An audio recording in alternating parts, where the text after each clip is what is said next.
Welcome to MojoPlays, and today we're taking a look at our picks for the 10 most annoying Legend of Zelda characters.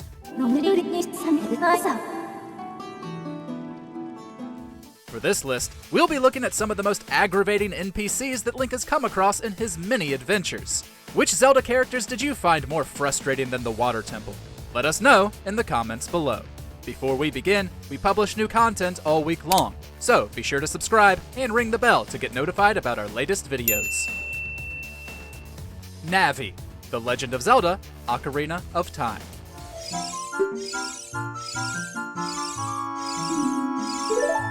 In this N64 classic, many gamers have been driven insane by Link's companion and her seemingly endless repetition of the phrase, "Hey, listen."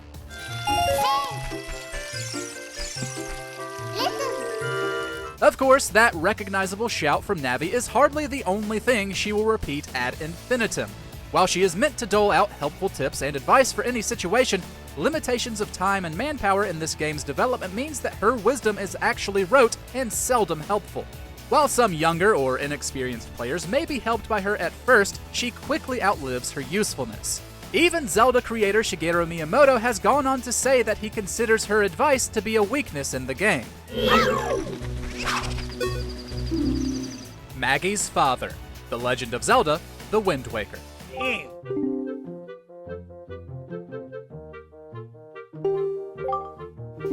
Kidnapped by a group of moblins and rescued by Link, Maggie is largely ungrateful to him and in fact doesn't seem to remember him at all after he saved her.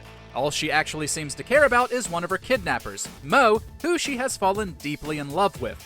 As annoying as Maggie is, she is nothing compared to her father. Initially, he's a beggar who harasses Link to help him find his daughter and complains he can't make money without her. When Maggie is saved, though, he becomes a truly loathsome individual.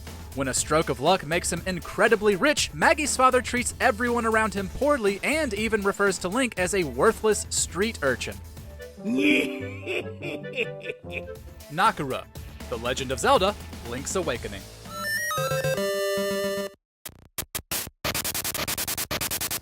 If you're wondering who the heck Nakura is, you'd be forgiven as the character isn't even given a name in the game. It is only in the manga adaptation that we learn what the ghost that sticks Link with an unavoidable side quest was called. What really makes this specter so annoying is that once he is encountered, there isn't much else you can do as he'll stop Link from entering any dungeons. Instead, you're forced to take him to his derelict former home before wandering the island looking for his grave, which, of course, is not located in the graveyard. All the while, Nakura will pester and annoy Link, but refrain from offering any actual help in the quest.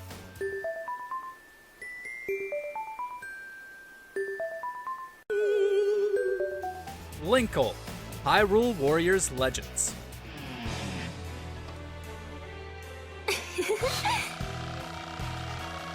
A gender-swapped version of a character appearing in a spin-off game is nothing new, but the female version of Link, named Linkle, is unnecessary at best and regressive at worst. Despite being designed as female Link, the two share nothing other than their appearance and similar names.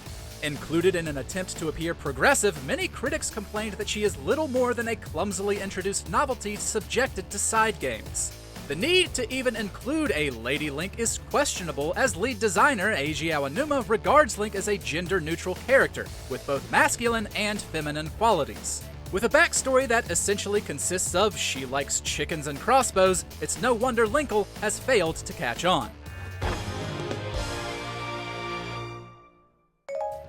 Rivali, The Legend of Zelda, Breath of the Wild. You're the one who wanted to designate the appointed knight with all the ceremonial pomp, grandeur, and nonsense we could muster. He may give you an incredibly useful ability, but Revali is just the right combination of rude, abrasive, boastful, and insecure to end up being one of the biggest jerks in the entire Zelda franchise. That isn't to say the Ruto isn't well written, spending his life working incredibly hard to become a champion of Hyrule and then encountering someone more skilled than him in Link. His imposter syndrome and anger at being bested by the Hylian brings out the worst in Rivoli, who spends most of his screen time berating and harassing Link. Like a petulant child, when Rivoli loses, he claims not to be trying his best. Even when talking about his own death at the hands of Windblight Ganon, he makes the excuse that he was just winging it. Well done. I suppose I should thank you now that my spirit is free. This returns Meadow back to its rightful owner. Unknown. The Legend of Zelda, Majora's Mask.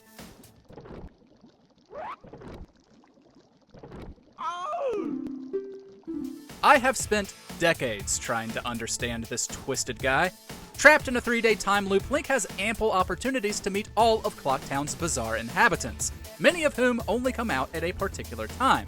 Such is the case for a hand which emerges from the toilet located in the Stockpot Inn between midnight and dawn.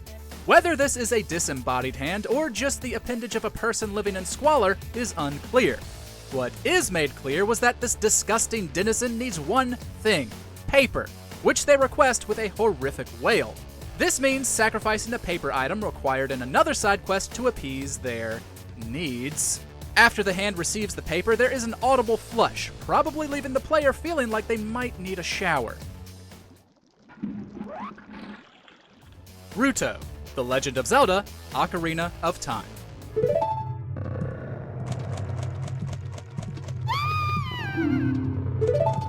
When we first meet Ruto as a child, she is a literal spoiled princess, ordering Link around while she foolishly puts herself in danger.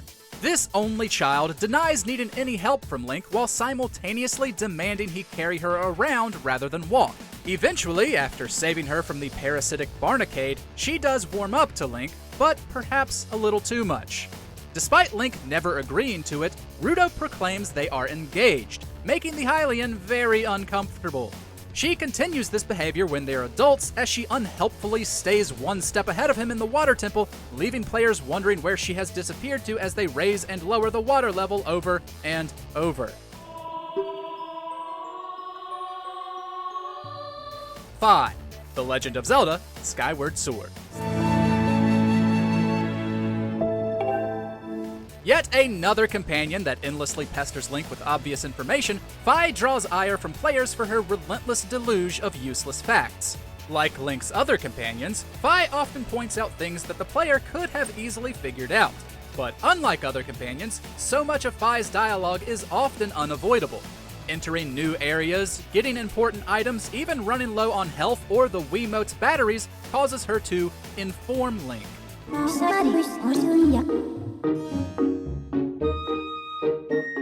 Making things worse is her robotic way of speaking, providing you with dry statistics instead of lively conversation, as her backstory tells you she is literally designed to not feel emotion. It's no wonder Nintendo hasn't given Link a companion since, opting instead to let players discover things on their own. At least she was toned down in the HD remake, though. Salvatore, The Legend of Zelda, The Wind Waker.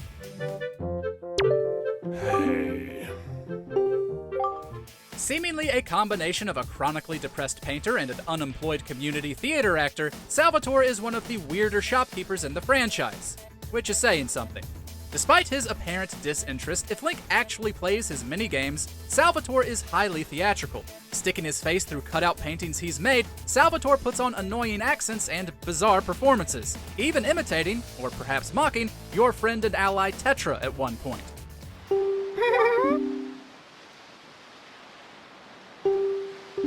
We really hope this guy's art career turns around, because he certainly does not seem to be enjoying his day job. Honestly, the most annoying thing about him is trying to win his Battleship knockoff Money Pit minigame. Splish, splish. Kapora Gabora, The Legend of Zelda, Ocarina of Time.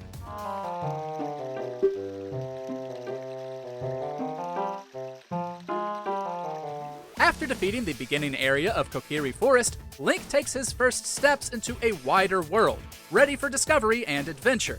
However, he is stopped dead in his tracks by this long-winded owl.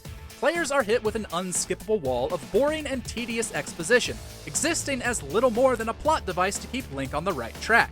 This is, of course, far from the only time that Kapora arrives to drone on to Link, as he reappears a number of times to kill the game's forward momentum. Many players will simply mash the A button to get through the bird's monologue, which often has the unfortunate consequence of having him repeat the entire thing again, trapping players in a loop of boredom. Check out these other great clips from MojoPlays, and be sure to subscribe and ring the bell to get notified about our latest videos.